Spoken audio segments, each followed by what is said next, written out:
నిజామాబాద్లోని ఓ scanning సెంటర్లో మహిళల అశ్లీల చిత్రాలు తీసి బ్లాక్ మెయిలింగ్ చేసిన ఓ టెక్నీషియన్ను అరెస్ట్ చేశారు పోలీసులు. స్కానింగ్కు వచ్చే మహిళల్ని వస్త్రాలు తీయించి రహస్యంగా ఫోటోలు వీడియోలు తీసి బెదిరిస్తున్నాడని పోలీసులకు ఫిర్యాదు చేశారు బాధితులు. కేసు నమోదు చేసుకున్న పోలీసులు నిందితుడిని అరెస్ట్ చేసి స్కానింగ్ సెంటర్ను సీజ్ చేశారు. ఈ ఘటనపై కలెక్టర్ రాజీవ్ గాంధీ హనుమంతు సీరియస్ అయ్యారు.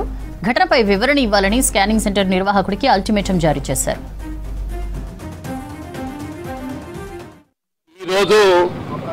వైద్యుడంటే దేవుడితో సమానం, స్కానింగ్ డాక్టర్లు అంటే దేవుడితో సమానం.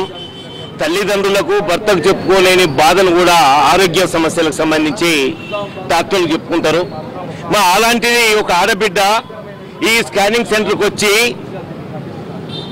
స్కానింగ్ చేస్తే అసభ్యంగా ఫోటోలు వేసి ఒక్కరిది కాదు, సుమారు 30-40 మంది మహిళలవి 30-40 మందిని ఇవాళ వాళ్ళు బయటపడితే సంసారాలు ఉండో, కుటుంబాలు ఉండో, విచ్ఛిన్నమవుతాయి అనే భయంతోనే కడుపులో పెట్టుకుందాం.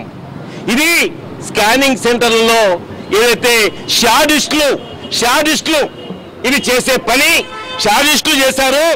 కాబట్టి చట్టరీత్యా వీరిపైన చర్య తీసుకోవాలి, లేకపోతే ప్రజలు తిరుగుబడతారు. జరిగిన సంఘటనని అందరూ కూడా మిత్రులందరూ దీన్ని ఖండించాలి. ఎందుకంటే ఆరోగ్య పరిస్థితి బాగలేదని స్కానింగ్ సెంటర్లోకి వచ్చి స్కానింగ్ చేసుకుంటారు. స్కానింగ్ చేసే మహిళలని అశ్లీలతగా తయారు చేసి ఫోటోలు తీసి వీటిని బిజినెస్ గా మార్చడం అనేది చాలా అన్యాయం. వాళ్ళని బ్లాక్మెయిల్ చేయడం కూడా ఇది చాలా అన్యాయం. దీన్ని మేము ప్రగతిశీల మహిళా సంఘంగా తీవ్రంగా ఖండిస్తున్నాము.